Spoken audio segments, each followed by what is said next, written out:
अखिलेश यादव जी, अविनाश पांडे जी, अजय राय जी, महबूब अली जी, प्रमोद तिवारी जी, कमल अख्तर जी, आराधना मिश्रा जी, जावेद अब्दी जी, समरपाल सिंह जी, राशिद अलवी जी, हमारे कैंडिडेट दानिश अली जी, स्टेज पे सीनियर नेता, गठबंधन के प्यारे कार्यकर्ता, भाइयों और बहनों, प्रेस के हमारे मित्रों, आप सबका यहां बहुत बहुत स्वागत, नमस्कार। चुनाव में एक तरफ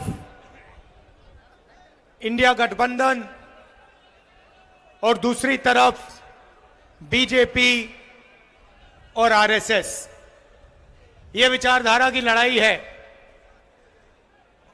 और पहली बार इंडिया गठबंधन संविधान और लोकतंत्र की रक्षा कर रहा है और बीजेपी आरएसएस के लोग संविधान को और लोकतंत्र को खत्म करने में लगे हुए हैं।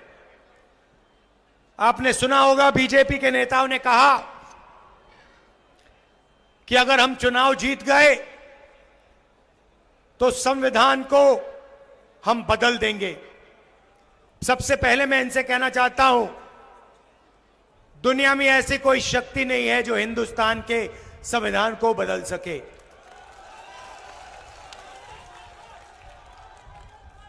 पिछले 10 साल नरेंद्र मोदी जी ने 15-20 अरबपतियों का दबाकर काम किया है। अदानी नाम आपने सुना होगा, सुना है? देश के सारे एयरपोर्ट उसको दे दिए,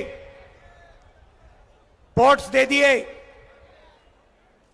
बिजली, खदानें,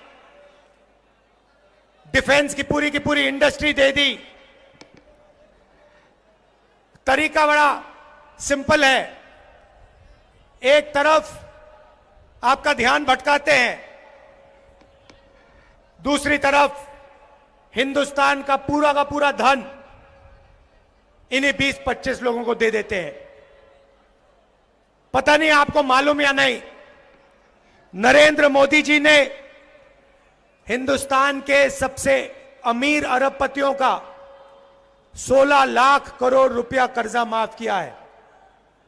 आप जानते हो 16 लाख करोड़ कितना होता है? नहीं, बहुत होता है, मगर कितना होता है मैं आपको बताता हूं। हमने किसानों का कर्जा माफ किया था ना, जब यूपीए की सरकार थी। अगर आप 25 बार किसानों का कर्जा माफ करो या 25 साल का मनरेगा का पैसा,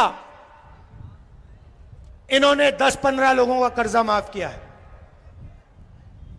आज हालत यह हो गई है कि 22 ऐसे लोग हैं जिनके पास उतना ही धन है जितना 70 करोड़ हिंदुस्तानियों के हाथ में। एक तरफ 22 लोग, दूसरी तरफ 70 करोड़ लोग, और दो हिंदुस्तान बन गए हैं। और आप देखते हो, हिंदुस्तान का किसान, मजदूर, छोटा व्यापारी रोज देखता है 20-25 अरबपति हैं, जो भी सपना देखना चाहते हैं पूरा कर देते हैं। हवाई जहाज में उड़ते हैं, करोड़ों रुपए की गाड़ियों में घूमते हैं, और बैंक का पूरा पैसा नरेंद्र मोदी जी ने इन लोगों को दिया है।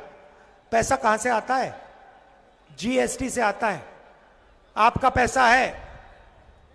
आप अगर शर्ट खरीदते हो 500 रुपए की, जितनी जीएसटी आप देते हो उतनी जीएसटी अदानी देता है।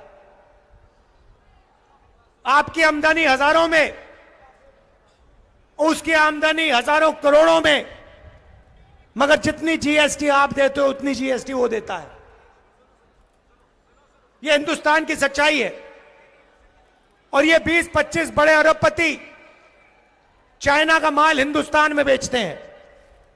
नरेंद्र मोदी एक तरफ मेक इन इंडिया कहता है और दूसरी तरफ जो लोग मेक इन इंडिया कर सकते हैं, छोटे व्यापारी, छोटे बिजनेस वाले, कारीगर, उनके लिए वो नोटबंदी और जीएसटी कर देता है और उनको खत्म कर देता है।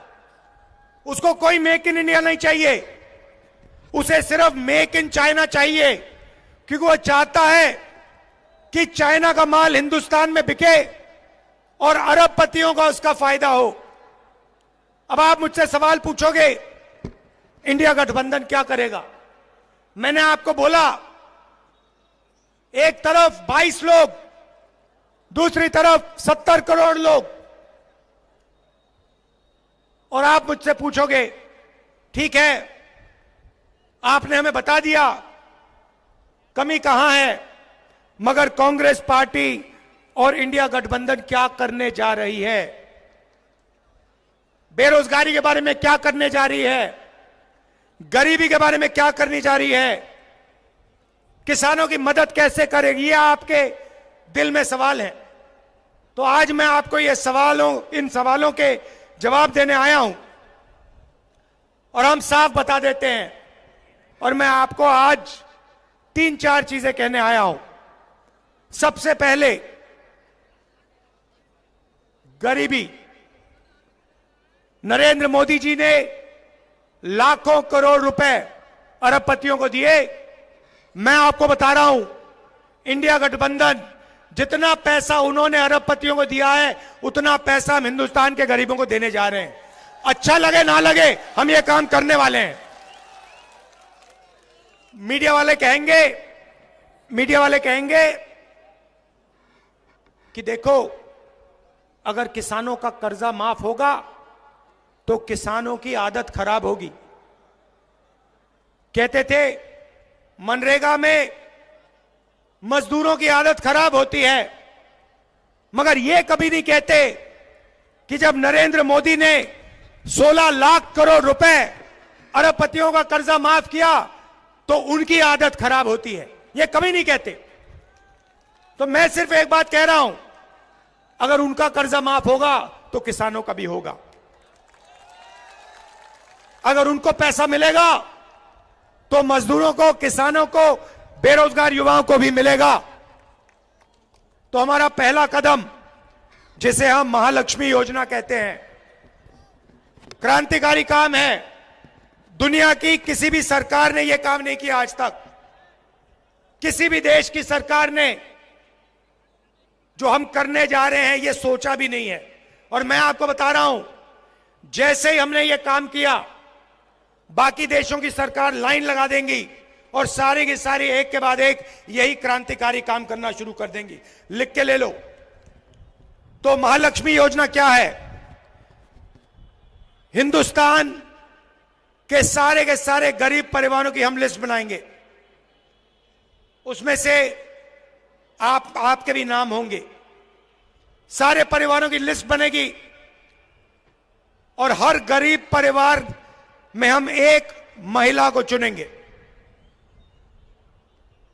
हर गरीब परिवार में से एक महिला को चुनेंगे और फिर हर साल उसके बैंक अकाउंट में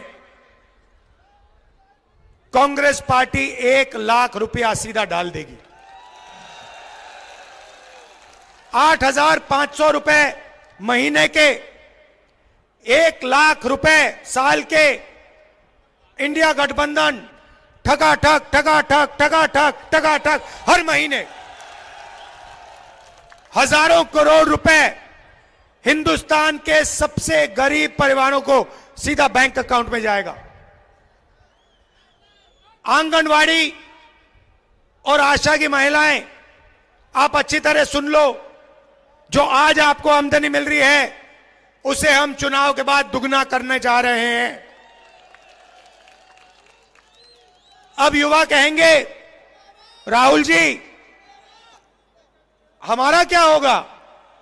नरेंद्र मोदी, देखो, नरेंद्र मोदी जी ने हमें झूठ बोला 2 करोड़ रोजगार की बात की, 15 लाख रुपए बैंक अकाउंट में डालने की बात की, मगर सीधा हमारे मुंह पे नरेंद्र मोदी ने झूठ बोला।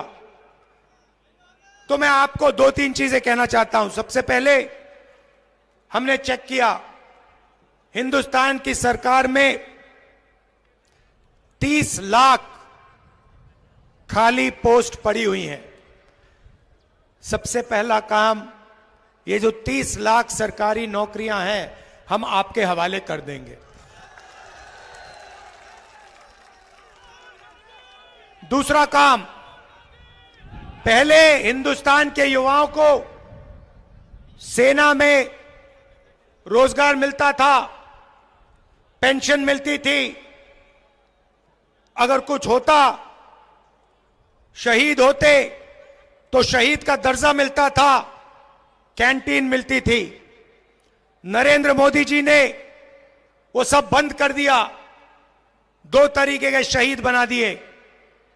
एक जो नॉर्मल जवान है और दूसरा जिसको आज हम अग्निवीर कहते हैं।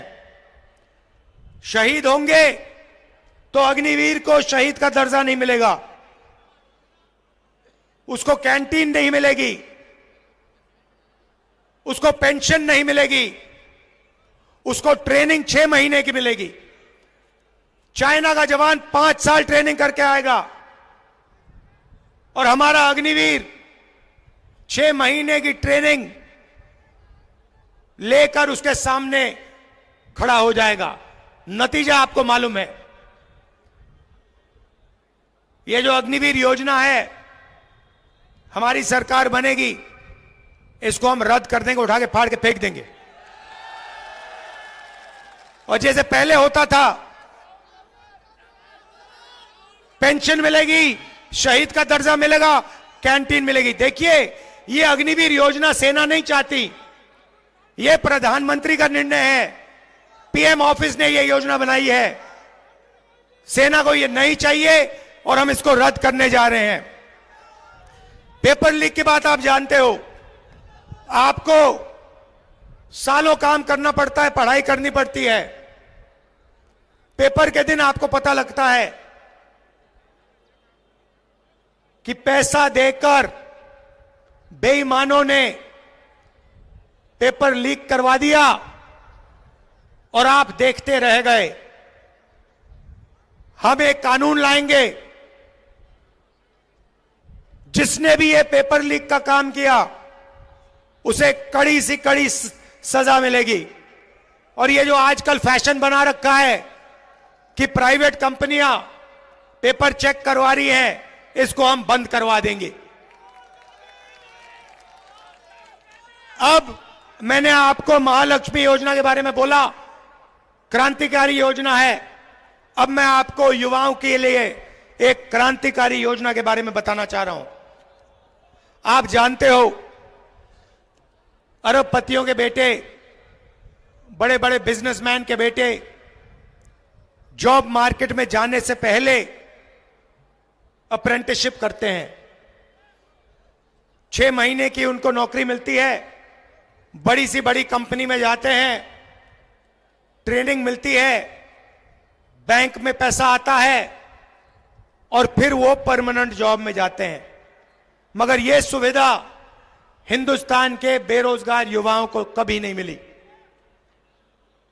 बड़े बड़े अरबपति अपने बेटे को अपनी कंपनी में अप्रेंटिसशिप करवाते हैं, मगर हमारे युवा भड़कते रहते हैं, सड़क पे घूमते रहते हैं। तो हमने एक नई योजना लाई है, इसका नाम पहली नौकरी पक्की। पहली नौकरी पक्की।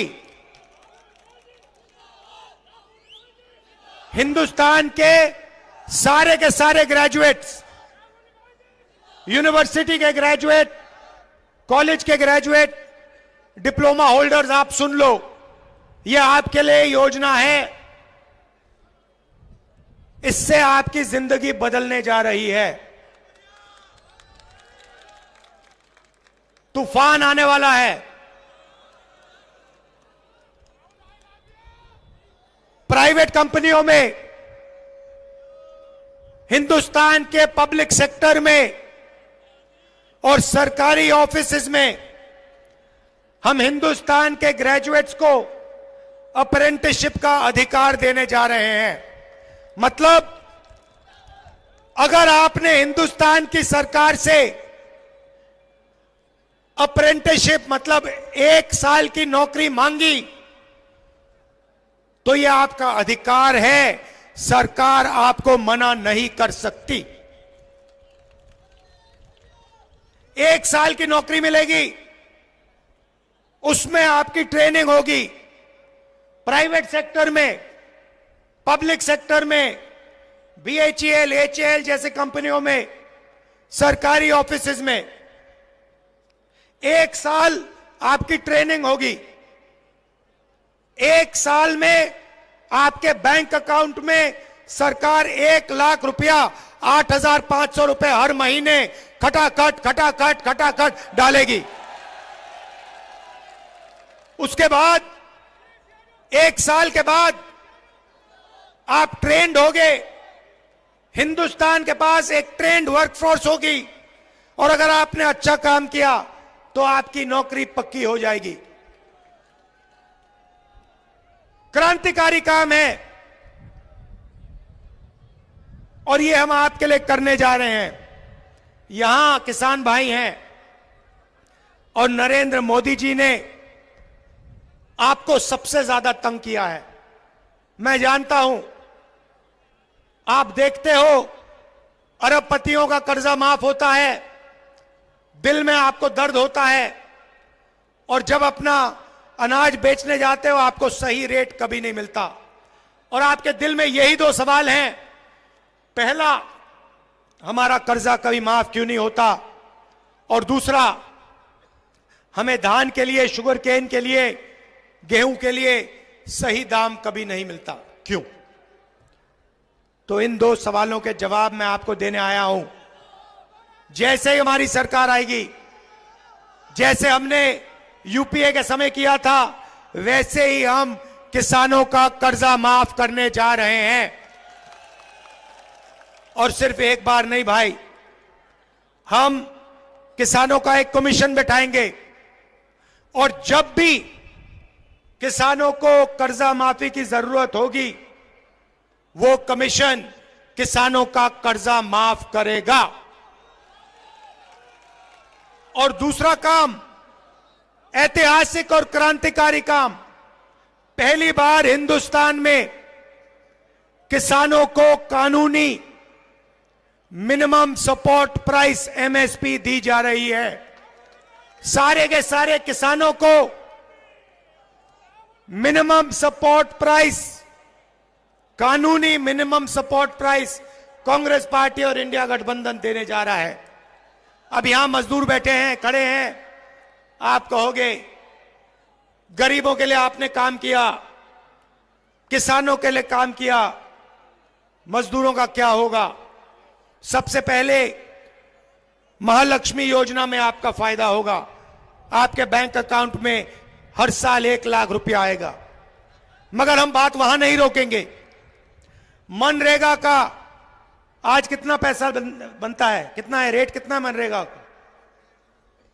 कितना है मनरेगा का? 200, चुनाव के बाद 400। आशा और आंगनवाड़ी महिलाओं को क्या रेट मिलता है? कितना? उसे डबल कर दो, दुगना कर दो उसे। तो 2 चीजें आपसे कहना चाहता हूं।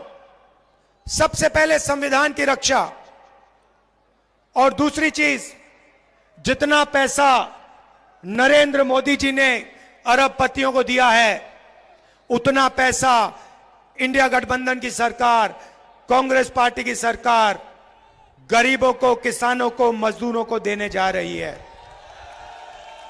कर लो जो करना है, हमें कोई फर्क नहीं पड़ता। आपने देखा होगा, ये मीडिया वाले यहां बैठे हुए हैं, भाई और बहनों, मीडिया वाले कभी किसान की बात करते हैं, मजदूर की बात करते हैं? गरीबों की बात करते हैं ना। मैं आपको बताता हूं क्यों नहीं। मैंने आंकड़े निकाले भाई और बहनों, हिंदुस्तान में पिछड़े वर्ग के कितने लोग। सन्नाटा छा गया, किसी को नहीं मालूम कितने लोग हैं पिछड़े वर्ग के हिंदुस्तान में, किसी को नहीं मालूम। देखा ना, यही प्रॉब्लम है, आपको अपनी शक्ति नहीं मालूम। दलित कितने, देखो शक्ति नहीं मालूम। आदिवासी कितने, किसी को नहीं मालूम। यही प्रॉब्लम है। मैं बताता हूं, सबसे पहले आदिवासी 8%, दलित 15%, और आज तक पिछड़ों के बारे में कोई नहीं जानता।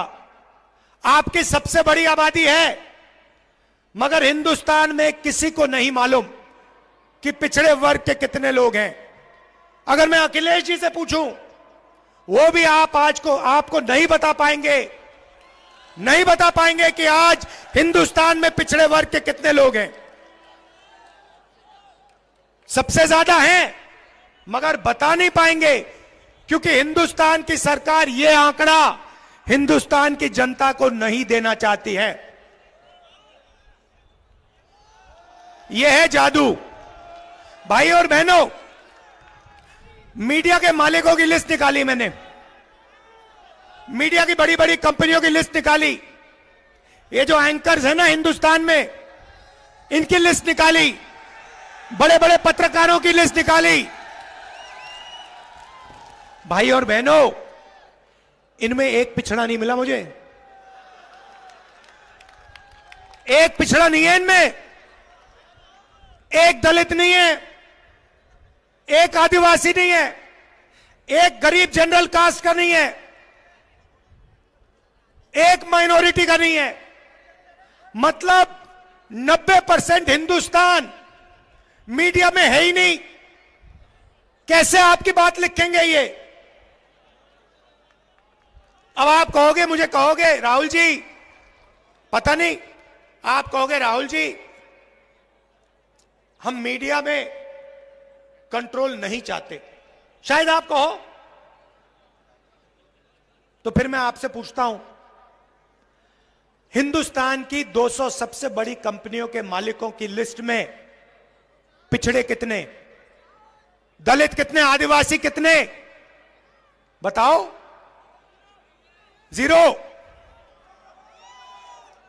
जीरो। अरबपतियों में से एक पिछड़ा नहीं है, एक दलित नहीं है, एक आदिवासी नहीं है। भाई और बहनों, बात समझो। दलितों से, आदिवासियों से, पिछड़ों से, गरीब जनरल कास्ट के लोगों से 24 घंटा पैसा लिया जाता है और वही 20-25 लोगों के जेब में जाता है। और उन 200 लोगों में एक पिछड़ा नहीं, एक दलित नहीं, एक आदिवासी नहीं। अब आप कहोगे राहुल जी हमें मीडिया नहीं चाहिए, हमें कॉर्पोरेट इंडिया में भी अपना कोई आदमी नहीं चाहिए। पता नहीं, क्योंकि इसके बारे में आप बोलते तो कभी हो नहीं, मैंने कभी सुना नहीं। कभी पिछड़े वर्ग के किसी भी व्यक्ति ने मुझे कभी नहीं कहा कि भैया राहुल जी कॉर्पोरेट इंडिया में तो हमारा कोई है ही नहीं। तो या तो आपको मालूम ही नहीं, और या फिर आप अपना आदमी वहां चाहते नहीं हो। यही दो चीजें हो सकती है, और तीसरा तो हो ही नहीं सकता। तो फिर मैं आपसे कहूंगा ठीक है भैया, आप कॉर्पोरेट इंडिया में नहीं चाहते, आप मीडिया में नहीं चाहते, आप प्राइवेट अस्पताल नहीं चलाने चाहते, आप प्राइवेट कॉलेज यूनिवर्सिटी नहीं चलाना चाहते, सरकार में तो भागीदारी चाहते हो ना? या वो भी नहीं चाहते? वो भी नहीं चाहते तो चलो फिर छोड़ते हैं भैया, पूरा का पूरा इनको दे दो, चलते हैं घर। अब मैंने आंकड़े निकाले, हिंदुस्तान को 90 लोग चलाते हैं। अखिलेश जी आपके चीफ मिनिस्टर थे यूपी के, थे नहीं थे? मगर सच्चाई मैं आपको बता देता हूं, अखिलेश जी चीफ मिनिस्टर थे, मगर सरकार को ब्यूरोक्रेसी चलाती है, आईएएस अफसर चलाते हैं, क्योंकि अंत में ब्यूरोक्रेसी चीफ मिनिस्टर को, मंत्रियों को निर्णय देते हैं। और यही दिल्ली में हो रहा है। आप सोचते हो कि नरेंद्र मोदी सरकार चलाता है, नरेंद्र मोदी सरकार नहीं चलाता, 90 लोग सरकार चलाते हैं। 90 लोग सरकार चलाते हैं, उनको आईएएस अफसर कहा जाता है। बजट का पूरा निर्णय वो लेते हैं। अब मैं आपसे सवाल पूछता हूं, 90 अफसरों में से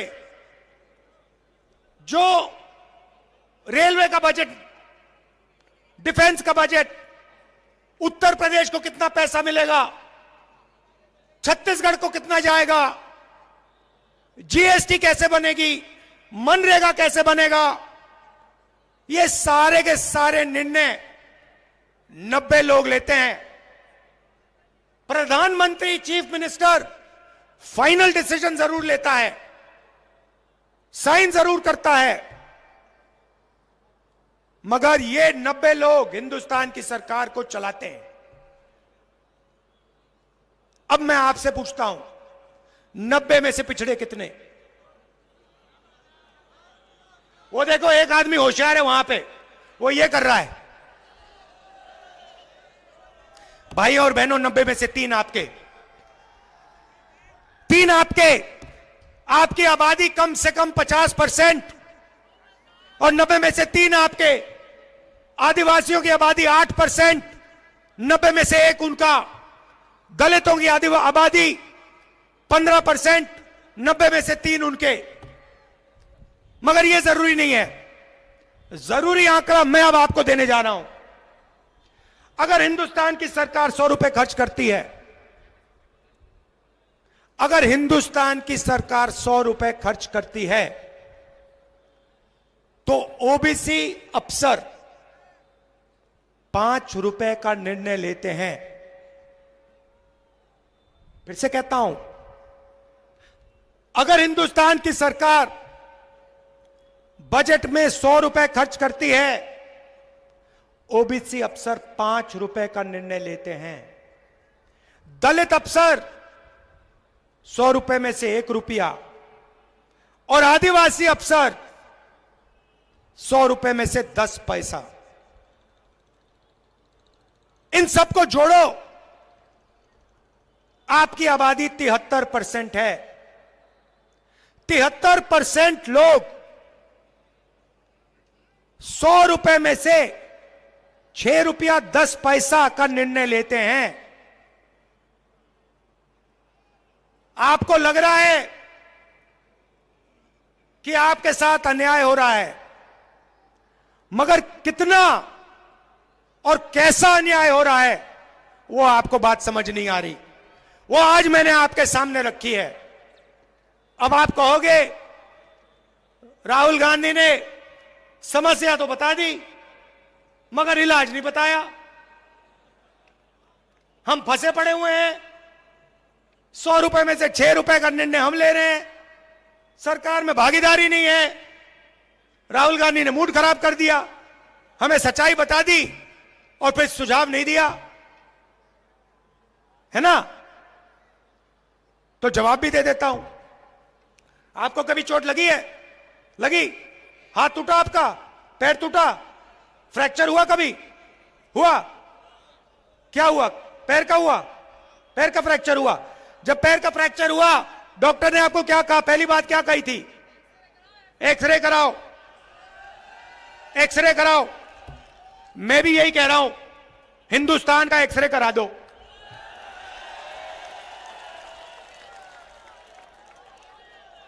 हिंदुस्तान का एक्सरे करा दो और पता लगा दो कि हिंदुस्तान की संस्थाओं में सरकार में, बड़ी बड़ी कंपनियों में, प्राइवेट अस्पतालों में, प्राइवेट कॉलेज यूनिवर्सिटी में हिंदुस्तान की 90% आबादी में से कितने लोग हैं? जाति जनगणना भाइयों और बहनों, जाति जनगणना हिंदुस्तान का एक्सरे। सरकार आएगी, हम जाति जनगणना का काम शुरू कर देंगे। जाति जनगणना से हिंदुस्तान के सब लोगों को पता लग जाएगा आप कितने हो और आपकी हिंदुस्तान में कितनी भागीदारी है। दूध का दूध, पानी का पानी हो जाएगा। अब इससे किसी को इतराज तो नहीं होना चाहिए? नहीं, किसी को इतराज नहीं होना चाहिए, क्योंकि हम सिर्फ ये कह रहे हैं कि भैया चोट लग रही है लोगों को, किसानों को, मजदूरों को एक्सरे करा लो। एक्सरे से दर्द तो नहीं होता ना? एक्सरे से कोई डरता तो नहीं है ना? एक्सरे ऑपरेशन थोड़ी है, एक्सरे तो मतलब कुछ नहीं होता। तो जब मैंने कहा कि भैया देश का एक्सरे कराओ, नरेंद्र मोदी कहता है बिल्कुल नहीं। बीजेपी के लोग कहते हैं एक्सरे तो नहीं होगा। कैसे नहीं होगा? 100% होगा, क्योंकि देश की जनता को मालूम होना चाहिए कि 90% की कितनी भागीदारी है। आप देख लेना, मैंने यहां भाषण दिया, अखिलेश जी ने यहां भाषण दिया, आप देख लेना, नरेंद्र मोदी का चेहरा आपको टीवी पे 15-20 घंटे दिखेगा, मगर जो हमने यहां क्रांतिकारी बातें कही हैं वो आपको मीडिया नहीं दिखाएगा। पूरा देश जानता है ये आपके हैं ही नहीं। अच्छा, इनकी बात नहीं कर रहा हूं, ये बेचारे, इनकी बात, इनकी गलती नहीं है, इनको ऊपर से ऑर्डर आता है, इनको सैलरी लेनी है, बच्चे पालने हैं, इनकी गलती नहीं है। इनके जो सीनियर लोग हैं उनकी गलती है। देखो मुस्कुरा रहे हैं लोग। तो ये मैं आपसे कहने आया था, इंडिया गठबंधन की जीत होने जा रही है। और मैं आपको बता रहा हूं, जिस दिन जाति जनगणना हो गया इस देश में, उस दिन देश बदल जाएगा। क्रांतिकारी काम है, ऐतिहासिक काम है, और इसको इंडिया गठबंधन करने जा रहा है। आप सबका दिल से धन्यवाद, नमस्कार, जय हिंद। अखिलेश जी और जो सीनियर नेता यहां आए हैं, आप सबका बहुत बहुत धन्यवाद, नमस्कार, जय हिंद।